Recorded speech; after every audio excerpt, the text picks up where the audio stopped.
In the early 17th century, a leader emerged among the Wampanoag people known as Massasoit or Osamequin. His leadership and decisions would shape the future of his tribe and their interactions with European settlers.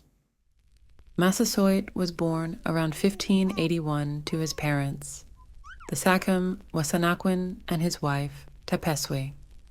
He became the sachem, or leader, of the Wampanoag Confederacy, which included tribes in present-day Massachusetts and Rhode Island.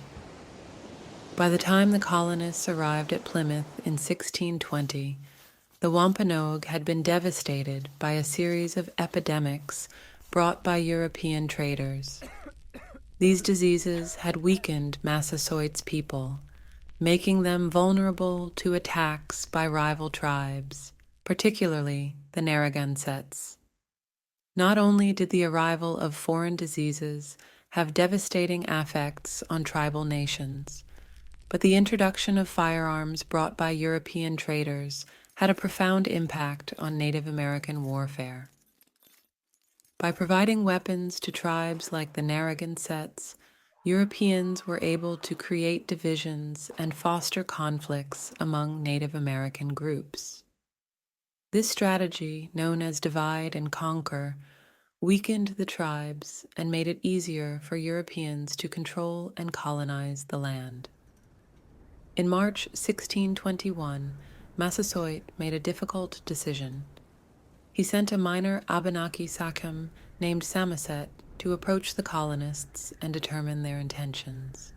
Satisfied that they were peaceful, Massasoit sent Tisquantum, also known as Squanto, a Patuxet man who spoke English, to live among the colonists and teach them survival skills. On March 22, 1621, Massasoit and the colonists signed a peace treaty.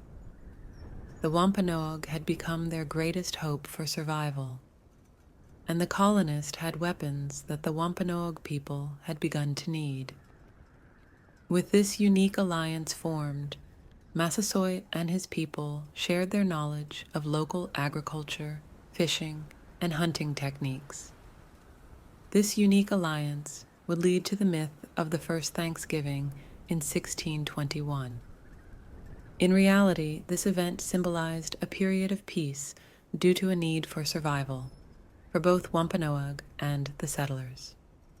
In the winter of 1622 to 1623, Massasoit fell gravely ill. Plymouth colonist Edward Winslow documented that it was he who had nursed Massasoit back to health, providing nourishing broth and sassafras tea. After his recovery, Massasoit allegedly expressed his gratitude, saying, "The English are my friends and love me. Whilst I live, I will never forget this kindness they have showed me." Massasoit passed away around 1661, leaving behind a legacy of diplomacy and selfless understanding of the survival of his people.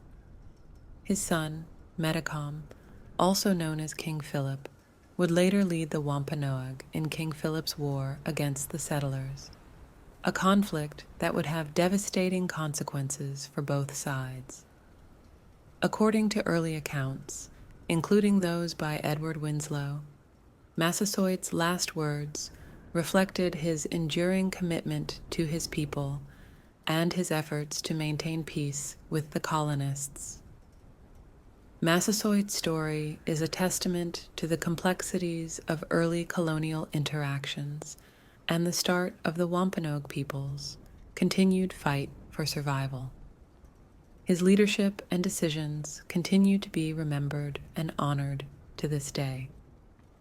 Thanks for watching. Please, if you enjoyed this mini biography, show support by liking and subscribing to my channel. Your support helps me continue my journey into AAI as I bring Wampanoag history and stories to life.